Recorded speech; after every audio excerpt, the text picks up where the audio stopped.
அஸ்ஸலாமு அலைக்கும். அல்ஹம்துலில்லாஹ், அஸ்ஸலாத்து வஸ்ஸலாம் அலா ரசூலில்லா. அன்பிற்குரியவர்களே, மூமின்கள், இறைச்சம் உள்ளவர்கள், விசுவாசிகள், இவர்களுடைய தன்மைகளை பற்றி அல்லாஹ் சுப்ஹானஹு வ தஆலா சொல்லி காண்பிக்கின்றான். எப்படி இருக்க வேண்டும், எப்படி இல்லாமல் இருக்கின்றார்கள் என்ற சில வகைகளை அல்லாஹ் சுப்ஹானஹு வ தஆலா சொல்லி காண்பிக்கின்றான்.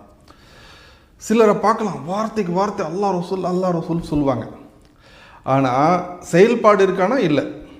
அல்லாஹ் குர்ஆனில் சொல்கிறான், யா அய்யுஹல்லதீன ஆமனு, ஓ நம்பிக்கையாளர்களே, ஓ மூமின்களே, அல்லாஹ் ரசூல் பயம் இருக்குப்பா அவனுக்கு, கரெக்ட் தான். ஆனால் இத்தகுல்லாஹ், பயந்து நடந்து கொள், ஹக்க துகாத்திஹி, உண்மையான முறையில் பயந்து நடந்து கொள், வலா தமூத்துன்ன இல்லா வந்து முஸ்லிமுன், முஸ்லீம் அல்லாதவனா நீ மரணிக்காதே, மௌத்தாகாதே என்று சொல்லி காண்பிக்கின்றார். இப்போ முஸ்லீமாக இருக்கக்கூடிய நாம் இஸ்லாமிய முறைப்படி வாழ்ந்தால்தான் மரணிக்கக்கூடிய அந்த நேரத்தில் கலிமா நசீப், அதாவது மரணிக்கக்கூடிய நேரத்தில் கலிமா சொல்லிட்டு மரணிக்கக்கூடிய ஒரு பாக்கியம் கிடைக்கும். கலிமா சொல்லி மரணிப்பான் என்று சொன்னால் அவன் நேரடியாக சொர்க்கத்துக்கு போகக்கூடிய வாய்ப்பு கிடைக்கின்றது. அன்பிற்குரியவர்களே, இன்னும் சில பேர் நம்ம பார்க்கலாம், கொஞ்ச நாள் அமல் செய்வாங்க, கொஞ்ச நாள் நிராகரிச்சிருவாங்க, கொஞ்ச நாள் ஈடுபாடோடு இருப்பாங்க, பிறகு ஈடுபாடு அவங்களுக்கு சம்மந்தமே இல்லாமல் இருக்கும். அல்லாஹ் இவர்களை பற்றி சொல்கிறான், இன்னல்லதீன ஆமனு தும்ம கஃபரு தும்ம ஆமனு தும்ம கஃபரு தும்மஸ்தாத். ஏன்னா ஈமானோடு இருக்காங்க, அதுக்கப்புறம் நிராகரிச்சிடுறாங்க, ஈமானோடு இருக்காங்க, அதுக்கப்புறம் நிராகரிச்சிடுறாங்க, இஸ்லாத்துக்கு அவங்களுக்கு சம்மந்தம் இல்லாமல் நடந்துக்கிறாங்க அப்படின்னு சொன்னால் அல்லாஹ் அவர்களை பற்றி சொல்லி காண்பிக்கின்றான். அந்த குஃப்ரியத்தில், அந்த நிராகரிப்பு தன்மையில் தும்மஸ்தாத் அதிகமாகி விட்டு விடுகின்றான். இதோடு சொல்லியிருந்த பிரச்சனை இல்லை. இதுக்கப்புறம் சொல்கிறான் பாருங்க, கடினமான வார்த்தை, இல்லை யஃபிருல்லாஹு லஹும், அல்லாஹ் அவர்களை மன்னிக்க மாட்டானா, வலா லியஹ்தியஹும், அல்லாஹ் அவர்களுக்கு ஹிதாயத்தும் கொடுக்க மாட்டானா, நேர் வழியும் கொடுக்க மாட்டானா, அப்படியே போய் சாவிட அப்படின்னு விட்டுருவானா. பாருங்க, அஸ்தக்ஃபிருல்லாஹ், எவ்வளோ பெரிய ஒரு கடினமான வார்த்தை. துமினுன பிபாதின் வ தக்ஃபுருன பிபாத், சிலதை செய்கிறாங்க, சிலதை நிராகரிக்கிறாங்க. இது எப்படி? சாதாரண உங்கள் கடையில் கம்பெனியில் வேலை செய்வோம், ஒரு நாளைக்கு வரான், ஒரு நாளைக்கு வரமாட்டேன்றான், அலட்சியமாக இருக்கிறான், பொடுப்போக்காக இருக்கான் அப்படின்னு சொன்னால் கழுத்தை பிடிச்சி வெளியே தள்ளி விடுவீங்க. உங்களுக்கே இவ்வளோ ரோஷம் இருக்குன்னு சொன்னால் இந்த அண்ட சராசரங்கள் அனைத்தும் படைத்து பராமரிக்கக்கூடிய, நிர்வகிக்கக்கூடிய அந்த இறைவனுக்கு எவ்வளோ ரோஷம் இருக்கும், கொஞ்சம் யோசனை பண்ணி பாருங்கள்.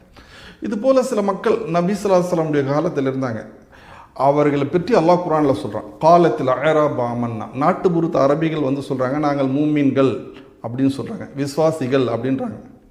அல்லாஹ் சொல்கிறான், குல் நபி நீங்கள் சொல்லுங்கள், லம் துமின், நீங்கள் விஸ்வாசிகளே அல்ல, வலக்கின் கூலு அஸ்லம்னா, முஸ்லிமின் பேரை வச்சுக்கிட்டும் சொல்லுங்கள். ஏன்னு சொன்னால் வலம்மா எதுகுல் ஈமான ஃபீ குலுபிக்கும், உங்களுடைய உள்ளங்களில் ஈமான், இறையச்சம் நுழையவில்லை, செயல்பாடு இல்லை.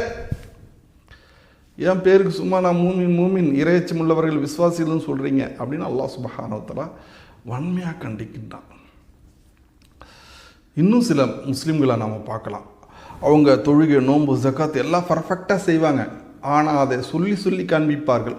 ஏதோ இஸ்லாத்துக்காக பெரிய உபகாரம் செஞ்சிட்ட மாதிரி ஒரு ஃபீலிங் அவங்களுக்கு வரும்.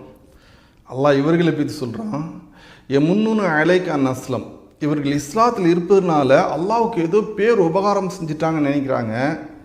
இல்லைங்க, பலில்லாவிய முன்னு அலைக் மன் ஹதாக், அல்லாஹ் உங்களுக்கு நேர் வழி ஹிதாயத்தை கொடுத்துருக்குறான். ஆகவே அல்லாஹ் உங்கள் மீது பேர் உபகாரம் செஞ்சுருக்கிறான். ஆக நம்முடைய அமல் இஹ்லாஸ் எப்படி இருக்குன்னு சொன்னால் அல்லாவுக்காக இருக்க வேண்டும்.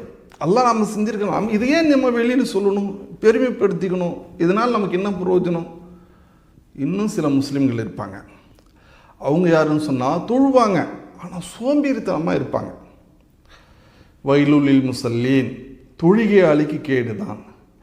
அல்லதீனம் அன்சலாத்தின் சாஹுன், தொழும்போது அவங்க சோம்பேறித்தனமாக தொழுவார்கள். அப்போ இந்த மாதிரி தொழுகை, பொடுப்போக்கான தொழுகை, அலட்சியமான தொழுகை, என ஒரு ஆர்வம் இல்லாத செயல்பாடு. குல் நபியை நீங்கள் சொல்லுங்கள், இன்ன ஸலாத்தி வ நுஸ்கி வ மஹ்யாய வ மமாத்தி லில்லாஹி ரப்பில் ஆலமீன், என்னுடைய தொழுகை, என்னுடைய நோன்பு, என் இஹ்லாஸான செயல்பாடுகள், குர்பானி எல்லாமே அல்லாவுக்காக. உற்சாகத்தோடு செயல்படுங்கள், அல்லாஹ்வின் மீது ஆதரவு வைத்தவர்களாக இறையச்சத்துடன் செயல்படுங்கள் என்று அல்லாஹ் சுப்ஹானஹு வ தஆலா சொல்லி காண்பிக்கின்றான். அன்பிற்குரியவர்களே, நம்முடைய செயல்பாடுகளை அல்லாஹ்வுக்காக இஹ்லாஸோடு செயல்படுத்தி அல்லாஹ்வின் அருளை பெறக்கூடிய நன்மக்களாக ஆவதற்கு நாம் அனைவரும் முயற்சி செய்வோமாக. வல்லல்லாஹ் நம் அனைவர்களுக்கும் நல்ல புரிவானாக.